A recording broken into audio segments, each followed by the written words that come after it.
ये इसकी ज़िंदगी है, इसे अपने हिसाब से जीनी है। मैं इसमें क्या ही बोल सकती हूँ। अच्छा होगा कि आप दोनों आपस में बात कर लो। देखिए, मैं आपको फोर्स नहीं कर रही हूँ, मैं बस एक अपना नज़रिया रख रही हूँ। अब आपके सामने ही है, अगर शादी हो जाती है तो पूरा घर मुझे ही संभालना पड़ेगा, और फिर मेरी जॉब भी है, मैं अपनी जॉब भी नहीं छोड़ना चाहती।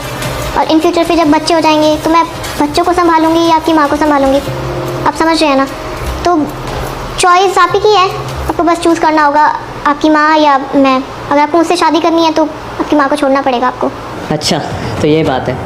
वैसे सच बताऊँ तो काफ़ी टाइम से मैं भी यही सोच रहा था कि माँ से अलग हो जाता हूँ, क्योंकि आप खुद समझ सकते हैं कि माँ की हालत कुछ ऐसी है, और हर टाइम उनके साथ ऐसे अवेलेबल भी नहीं रह सकता। मेरा काम है, मेरी जॉब है, मैं हर समय तो उन्हें देख नहीं सकता। लेकिन अब अगर आपकी भी शर्त यही है तो ठीक है, जो काम मैंने आगे जाके करना था वो आप कर लेंगे, तो उनके लिए ओल्ड एज होम सही रहेगा। हाँ, ओल्ड एज होम तो आई गेस बेस्ट है उनके लिए। तो ठीक है, फिर एक काम करेंगे, शादी के 1 हफ्ते बाद ही माँ को ओल्ड एज होम छोड़ देंगे।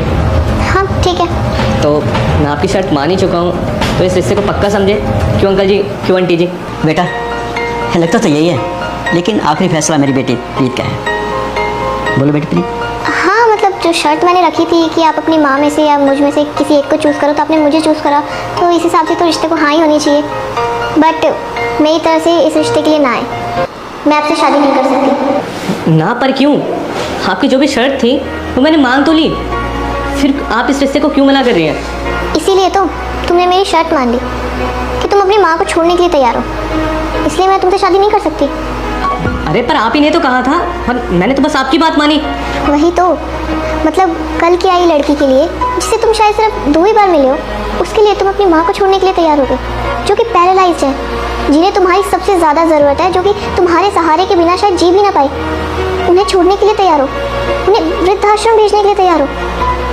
और मान लो, भगवान ना करे, इन फ्यूचर अगर मुझ पर ऐसी कोई मुसीबत आए, मैं भी तुम्हारी माँ की तरह हो जाऊँ जैसे वो आज हैं, तो क्या भरोसा कि तुम मुझे नहीं छोड़ोगे।